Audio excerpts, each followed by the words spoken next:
Well, good afternoon. This is Chuck Cameron. The program is My Life. We're with Oxford Community Television. And today, I'm in an amazing place. I'm sitting with Sue Oles at the Boulevard Boutique in downtown Oxford. Great store, by the way. And Sue's got an amazing life. So, first of all, Sue, thank you for taking some time to talk. We really appreciate you Thank you for being here. Yeah, it should be fun. Yeah, thank you.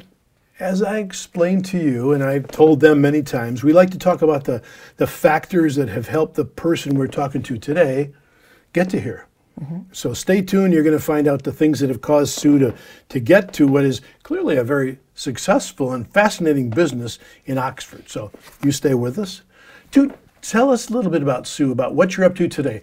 What's the Boulevard Boutique, and what are you doing here? Okay, so the Boulevard Boutique is a upscale consignment store. Okay, so we have some new products, but most of it is women who have great clothing in their closets. They don't know what to do with it.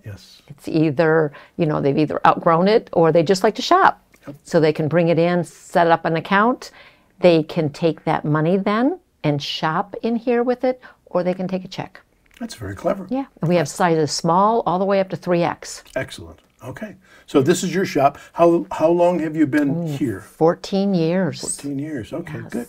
Well, then we're going to hear a wee bit about that at the end of this, but let's drag you back a week or a month or a couple of decades, okay? Okay. Where'd you grow up, and what was life like at home?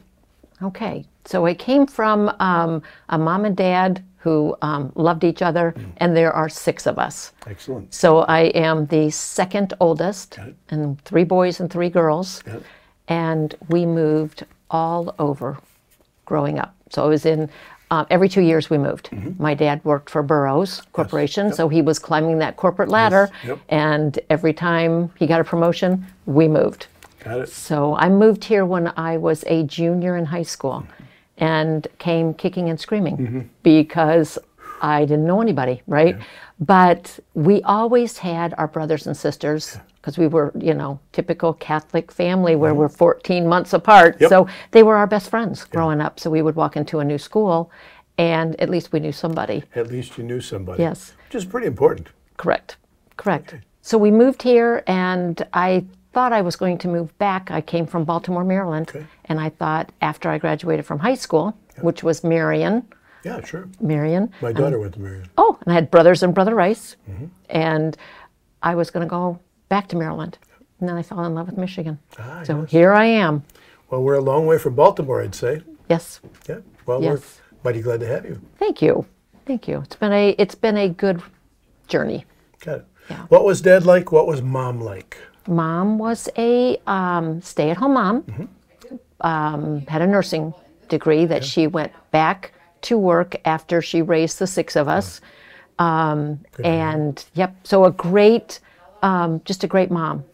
And then Dad was your typical, went out and made, supported the family. And yes, okay, I grew up in a traditional family, very God-focused and God-centered. I remember asking my dad after I had my children, you raise 6 great kids that remember God and the integrity. And I said, what was the secret? And he said, I prayed a lot. That was his answer. A better secret one couldn't have. Yeah. This is excellent. Yeah. What was your mom's name and Dad's name? Sandra and Carl. Sandra and Carl, okay. Beer. And how about the kids? What are your brothers and sisters called? Names?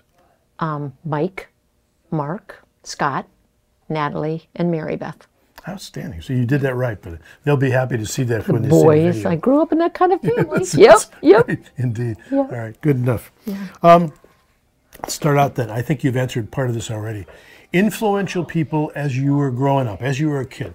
Influential people at school or in a neighborhood or at home. Probably, besides my dad, he was a big influence on me because I just loved the way he supported my mom. And then would be grandparents. Yes, it would just, and then we were always in Catholic school. And so I had a couple of the nuns because there are no nuns anymore, right? but I had a couple of nuns that I became friends with, and they were a good influence. How would you say that happened? How would a nun become more than a teacher, be an influencer to you? I think that if you had a problem, like if you were mad at one of your brothers or sisters, you could go into, and they would, first of all, they would pray with us, right? Wow. And yes, yeah, and then they would just sit and talk with us and talk it out. And at that time, the classes were smaller, so I think it was kind of that individual attention. That's priceless. Yes, and we were always the new kids. Yep. We were always, and our last name is Beer, B-E-E-R. I see. And there's 6 of us, so we got called the six pack. I can see it. Yep. So I think that, that was fun. So it was more than just annoying. It was also a bit of fun. Oh yeah. Good. It was fun. Yeah. You got to laugh at it or you'll cry at it. Correct. Right? Correct. Indeed. Six-pack of beer, right? Yep. Interests and hobbies. When you were a kid or maybe in school, high school, what'd you do? What did you like to do? I was always part of the Glee Club. Okay, You singer. know, and is it called the Drama Club now? I don't know. But I always sang. Yep. So sang in all of the school plays. Yeah. Played basketball Yep. because I was tall. Yep. That's fun. And I babysat a lot, being the one of the oldest of 6 kids. Yeah. Yes. You're 10 years old, and I think we've got 50 cents an hour. Yep. Yep. And one of the older ones has to be responsible people. Correct. Yep. Correct. Take care of your sister or brother. Yes. Yeah. Got it. Let's see, hobbies. Did you have any hobbies? Gosh. No, not really. I would sew. Yep. Yeah, but not really. Not other. Sewing. Let me look around in the racks. I know. There's a theme here, I think. I know. That's good. Yes. Good. All right. That's when we had home ec. Remember when we had home ec in the high school? Yeah, home ec and wood shop. We were a wood shop. Correct. Yep. Correct. Which is a dying art. Sad, but not dead. Yeah. Maybe dying, but not dead. We have our alteration lady, a seamstress that comes in, and she came in and introduced herself 14 years ago, and I keep her very busy. She's probably in here 3 times a week. Excellent. Because even if people don't know how to sew on a button or hem a pair of pants, which is pretty typical. Yeah. Yeah. Yep. Yeah. Okay. All right. So you're here, you're there, you're here, you're there. You got into local schooling when you're a junior in high school. That must have been a big step when you didn't know anybody and you're a junior in high school. Any junior or senior level teachers who were particularly influential to you? Yes. Yes. Who would that She be? was a geometry teacher. Yeah. Yes. Okay. And she was, math was not my forte. Okay. Okay. So because of that, I needed to lean into her Yeah. with more help. And then she helped introduce me to some of the other girls and get involved in clubs. And yes. What was her name? Yeah. Mrs. Beth. I don't even know her last name. We called her Mrs. Beth. It works. It does. It yeah. worked. Yeah. When you got to town, neighborhood, where did you live in when you got to Detroit? Bloomfield Hills. Good. Okay, good. Yeah. Okay. All right. Neighborhood kids, friends, folks out there? Did you have a neighborhood that had a bunch of kids or no? We did. We did. It was a good community. Excellent. And it was close to St. Joe's. Yep. That's because that's where my mom. So there were so many of us and so many Catholic tuitions, Yep. right? So we used to carpool. So all of us would pile in one car, and we'd drop my mother off at the hospital. That's good. And then we would go. To go to Yep. school. Yep. Excellent. Yep. So you had your own Uber service before. We did. And you didn't have to pay anything. Correct. Excellent. All right. Yeah. That's a pretty good starting point. Would you stay with me for a few minutes? And you stay with us for a few minutes. We've got Sue through high school. Let's see what happens next. All right? Stay with us, all right? Good. All right.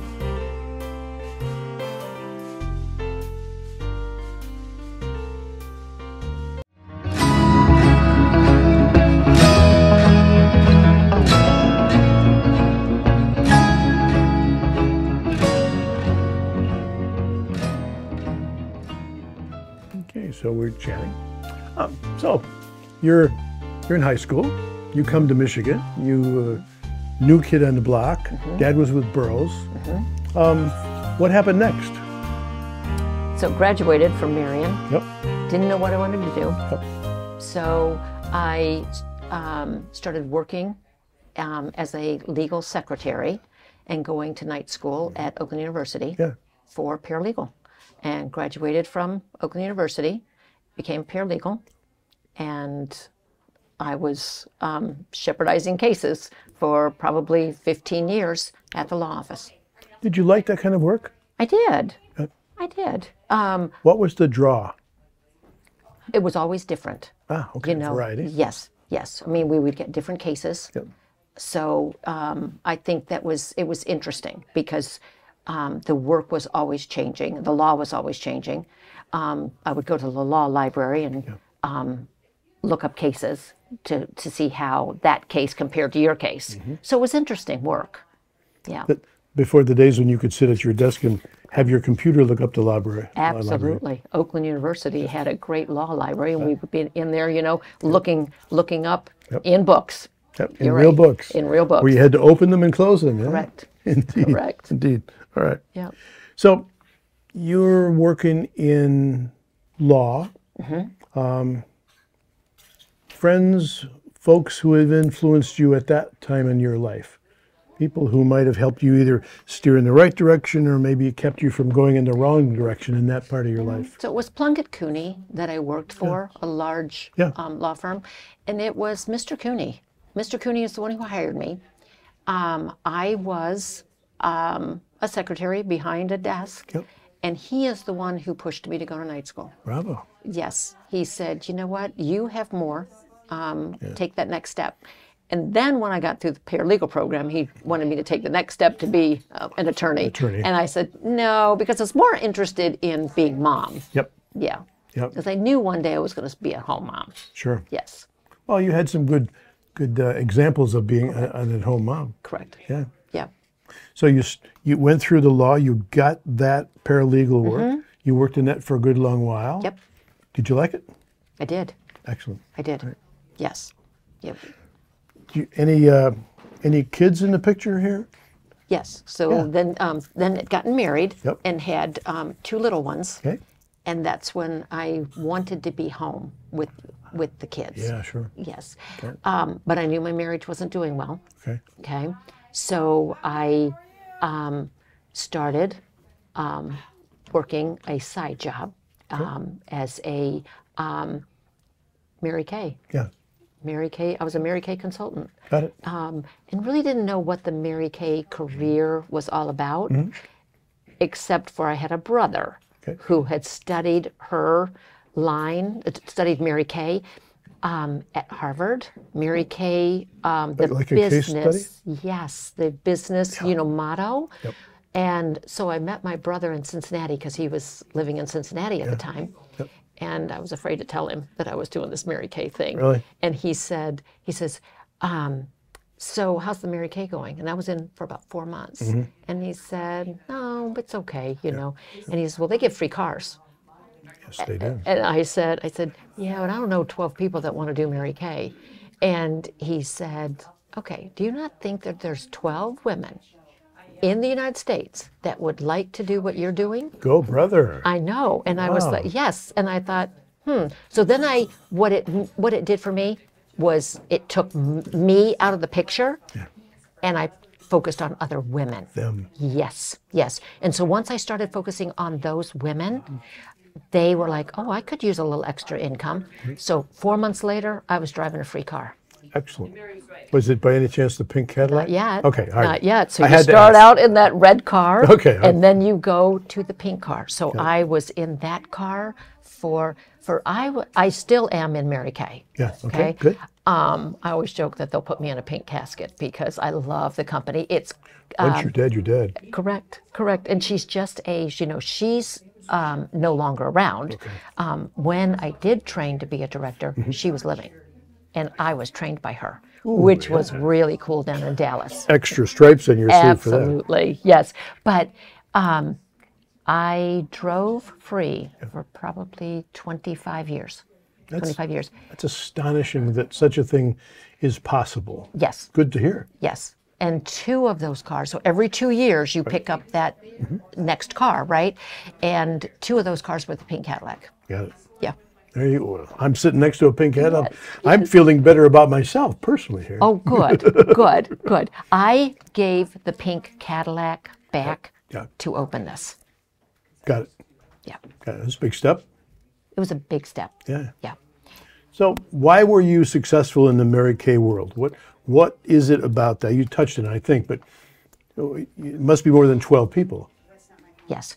You know what it is? It is taking yourself out of the picture and what, Mary Kay always taught us that people have a sign around their neck that says, "What's in it for me?" You will hear her, we used to hear her quote that, right? Yep. So if you look at people to what do they need, you're going to get what you need. And that's why when I would interview women, I would share, first of all, I'd share the product with them, right? Sure. Because I couldn't sell something that I was not convinced that it worked. So I would... You believe first. Yeah. Yes. Exactly. So once I would put the product on their face, they would love the product. And then I would say, you know what, do you need a little extra money? I had women that came into the company, all they wanted to do was have a cleaning lady. They didn't, their husbands made a great living. Got to have a goal. Exactly. Or they wanted to take their kids to McDonald's. That was it. So it was really finding why would they need Mary Kay? Yeah. Why would they need Mary Kay? And so I had 250 women. Big sign around there. What's in it for me? Exactly. So I had a team of 250 women, absolutely loved it. So. Well, if they love it, that's got to help you love it. Correct. And that's a win-win. Correct. Excellent. Correct. This is fair. Yeah. So you're at that for quite a while. I'm still at it. Still at it. Still at it. It's 34 years. Outstanding. 34 years. Yeah. So you're doing law, and then you're doing Mary Kay, those kind of things. That's a lot of work. And you're being a mom. Yeah. Driving my pink Cadillac up to the law office, and that's good. And that's good. Yes, and the attorney looking at me saying, "You don't need this job," and I said, "But I've grown to love you guys." Yeah. Right? And he said, "If you train my wife, then I'll let you leave." I love that. Yes, so I trained her, and then I was able to vacate. That's a strategic plan. This is when you write your book, it's going to be a good chapter. Yeah. Yeah. Replace thyself. Correct. Indeed. Correct. All right. Yeah. So you're having a great time. You're working hard. Yeah. And the law and the Mary Kay. Enjoying what I'm doing. Yeah. And I'm thinking you might be enjoying being a mom there too. Yeah. Yes. Well, I've met one of your daughters. Yes. And I'm just pretty impressed with the one I've seen. So thank you. She's a lovely lady. Thank you. Well, let's do this. Let's take a minute. Okay. We're going to come back. Stay tuned because there could be amazing things coming here. We'll give you a chance to take a breath. Okay. And we'll come back in a minute. Okay. Thank you. Stay with me.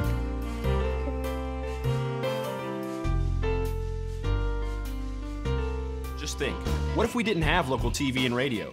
Where would I go for local sports, local politics, a mayor, city council, stuff that affects me every day? How about health? Who's covering things that endanger my family? I need to know now, as it happens, from sources I trust, people in my community. No agenda, no bias like you find on cable and social media, just facts. For news I can trust, I stay local. Support your local station. Text TV to 52886 today.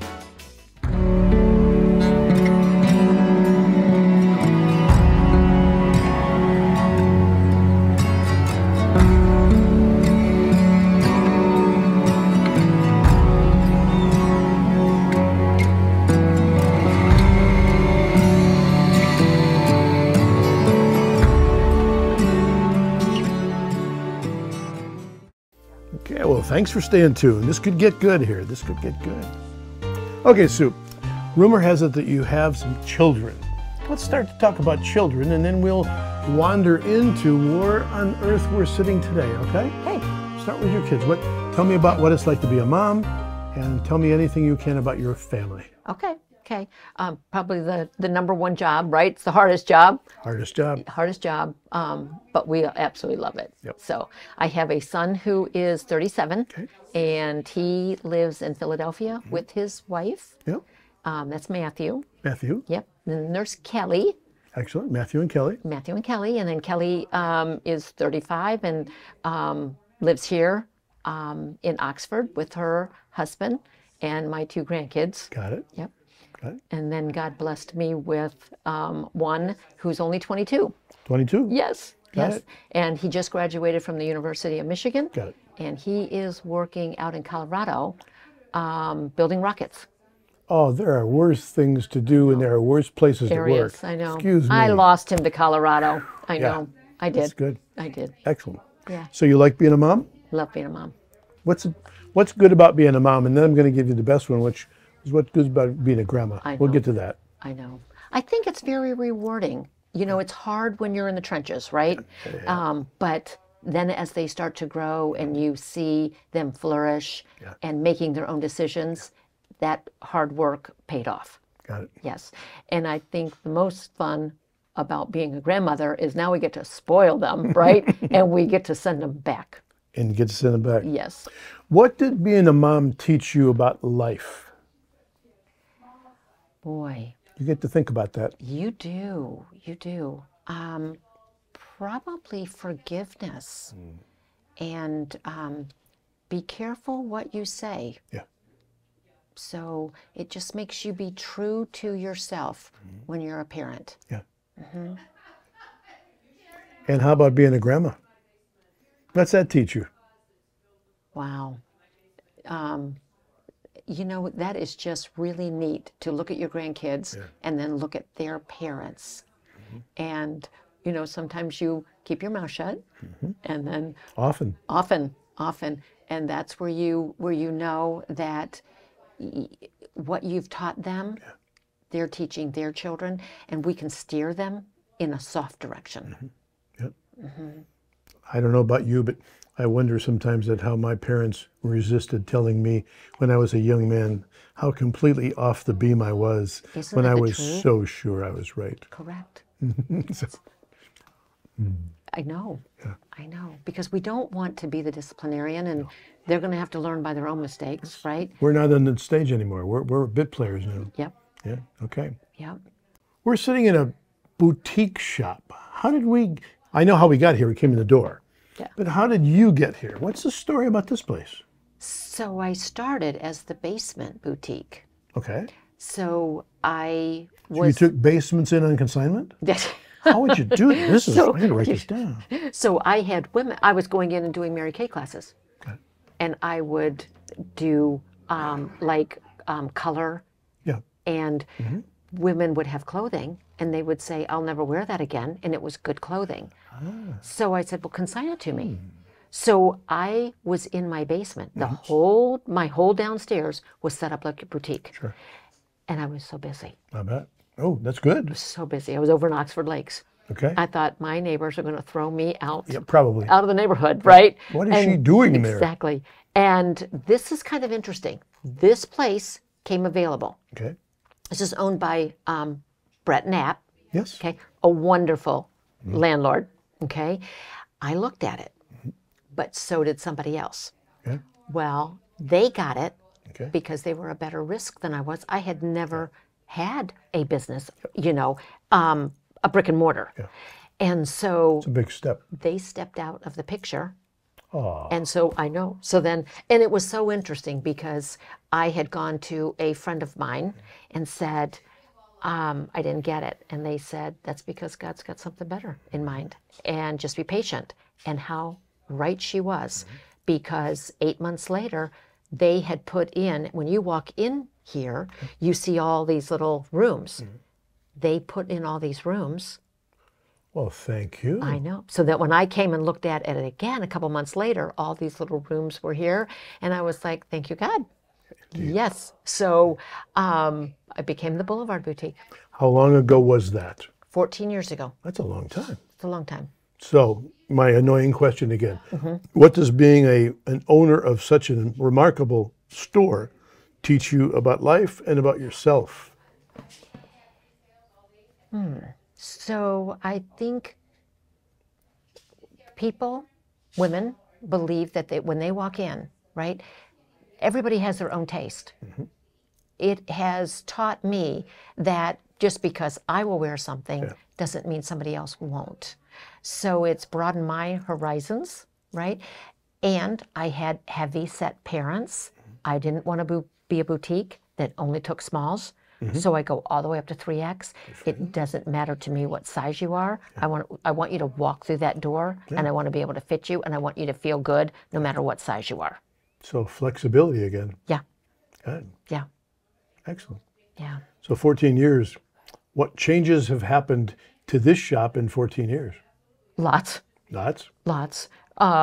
We have gone through road construction, where the road was, torn up for 2 years and had to learn to survive. Then we got back on our feet and we went through COVID. Again, we had to be creative.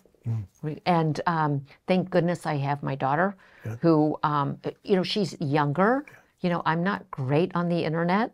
That's not our forte, but that generation is, so that she has helped it evolve. And then the shooting. So we've been through everything. Tough town. We are a tough town, and we stick together. And the outpouring of love in this town, yes. Remarkable. It is. I'll ask you this. If you had the chance to sit with folks in our community, maybe younger folks who are wondering about what to do with their life, what would you tell them about how to pick a career, or how to be patient in a career, what to do for the future, how to prepare? What would you tell them? Well, I think the first thing that I think of, because my youngest just graduated from college, right? I think these kids, when they graduate from high school, they think they're expected to know what they're going to do for the rest of their life. They do. They do. They don't. They have to pick a major. And there's a gal right now who is a senior, and she doesn't know. And I said, you know what? You don't have to pick your major. I know they're telling you you have to pick your major, but I bet you if you took a poll on everyone our age, we're not doing the same thing that we went to school for. I'm not. Are you? Not at all. See? A statistic that reinforces that 80% of students in college change their major sometime between year 1 and year 4. Yep. 80% of those who thought they knew change their mind. It's perfectly allowed. So you don't have to know, right? You don't. You don't. So probably be open-minded, but have the integrity. What's that mean to you? Integrity? Yep. Be honest. My dad said that you could learn the character of a person when it's easy to make the right decision if it's black or white. Yep. It's when the area gets gray. And that's what our dad taught us, all of us kids growing up. And so, always be true to yourself and always be honest. So if you don't know, say, I don't know. Yeah. Ego gets in the way of that acknowledgement sometimes. All right.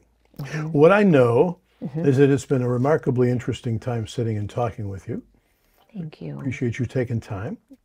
And thank you for what you're doing. I'm going to have to, as I say, drag my beautiful wife in here because I think she'd enjoy some of your clothes. And I'd love to meet her. Yep. Yeah. So looking ahead, Oxford's going to be good for you for a while. You're going to stay in here another week or two? Absolutely. Absolutely. I have no plans on leaving. Excellent. All right. Well, you heard it first here. Thank you so much, Sue. My life is about who we are, and that's the fact that we're all part of who we were. And thank you for taking time to tell us your story. Thank you. Thank you for having me. So for Sue, this is Chuck Cameron saying we hope you have a great day.